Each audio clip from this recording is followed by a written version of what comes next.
大家好，这里是肯德说。我们今天的话题是关于抗阻力训练计划的制定，主题是你一周应该做几次抗阻力训练。我想看视频的你应该是已经开始健身训练，或是有运动习惯的人。一周训练的次数，用专业的话来讲，属于训练频率的问题。要想知道一周做几次训练是合适的，首先你应该知道你属于哪个级别的训练者，以及你的训练目标是什么。对于抗阻力训练的参与者，可以分为初、中、高3个级别。在介绍这3个级别之前，我希望你看过我发过的关于训练动作的选择那期视频。在那期视频中，我介绍了一个概念，也就是每次的训练应该由主要训练动作和辅助训练动作组成。这是关于训练动作的级别问题，请大家先去观看了解一下。因为训练动作和训练者的级别划分有着重要的关系。好，我们来讲一下初级抗阻力训练者的条件。参与抗阻力训练少于8个月，每周训练的次数小于等于3次，训练的强度在中低强度以下，平时会用5种以下的自由重量、多关节复合训练动作以及10种以下的器械训练动作来训练。符合以上条件就是初级抗阻力训练者。中级训练者的条件，参与抗阻力训练超过8个月，每周至少训练3至4次，训练强度在中高强度，平时会用15种以上自由重量、多关节复合训练动作以及15种以上器械训练动作来训练，也就是掌握并使用30种以上的训练动作，那么就是中级训练者。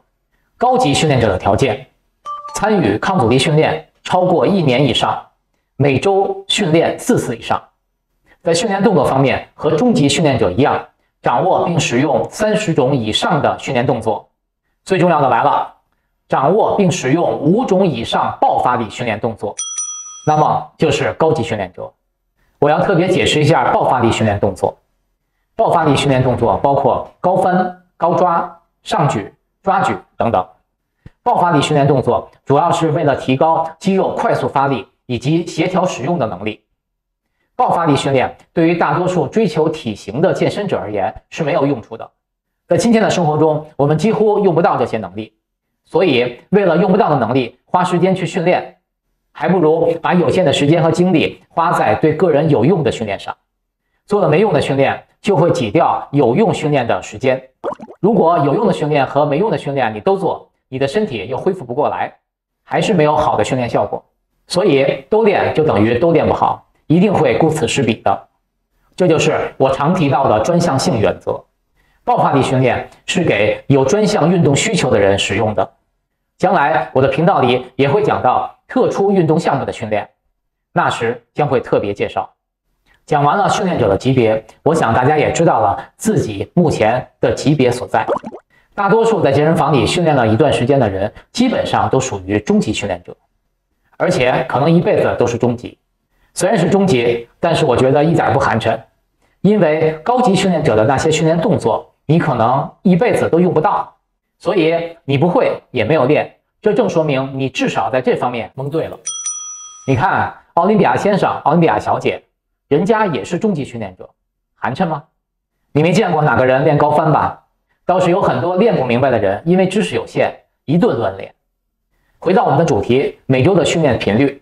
初级训练者建议每周抗阻力训练做3次，这3次以外可以增加一些心肺功能训练。初级训练者应该在整体上提高身体的健康能力。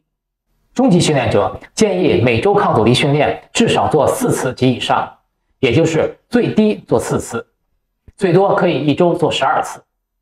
你可能会惊讶，会做这么多？因为有人有参加健身健美比赛的需求，可能会一天训练2次。但是一定要注意，你一周至少要安排1天完全休息。同时，训练的次数越多，例如一天训练2次的，每次的训练时间不要超过45分钟。关于每次训练的时间，我会在将来的话题中提及。高级训练者每周建议抗阻力训练的次数要达到4次及以上。高级训练者一般都是运动项目的训练者，他们不但要做抗阻力这类体能训练，还要做一些技术训练，因此可能一周抗阻力训练的次数少于中级训练者，尤其在赛季，抗阻力训练的次数和时间可能更低。知道了不同级别训练者一周抗阻力训练的次数，我们还要多知道一个知识点，也就是对于初级训练者，应该采用安排平均法训练。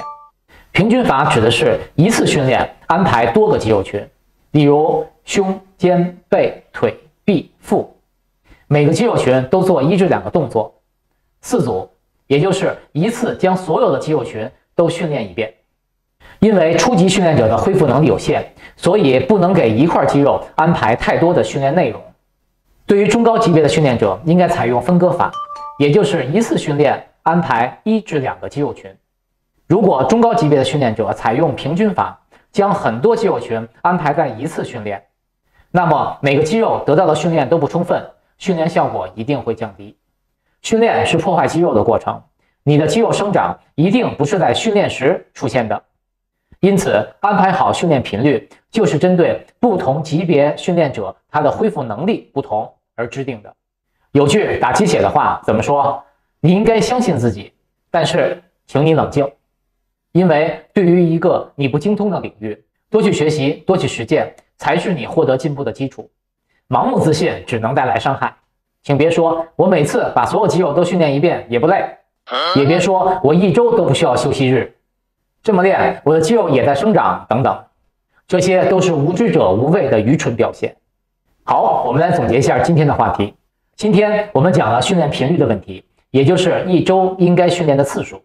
不同级别的训练者每周建议训练的次数是不同的，所以我们将训练者分为初、中、高3个级别。这3个级别是依从训练的时间、经验以及技能来划分的。初级训练者每周建议做抗阻力训练3次，训练超过建议次数，身体的恢复能力就会降低，训练效果也就下降了。中级及高级训练者建议每周至少训练4次以上，每周训练少于推荐的次数，不但没有成效，甚至还会有退步出现。在这期的话题中，我还插入了2个小话题。第一是爆发力训练的内容和作用。爆发力训练是高一级别的训练，将来一定会详细的给需要的小伙伴阐述。第二是关于训练安排的平均法和分割法。初级训练者适合采用平均法安排训练，中高级别训练者适合采用分割法安排训练。当然，细心的小伙伴应该会产生一个疑问，为什么非要按照你推荐的这个训练频率安排训练呢？这涉及到身体内分泌系统的工作，我会在未来的话题中给大家进行介绍。谢谢大家的观看，我们下次再见。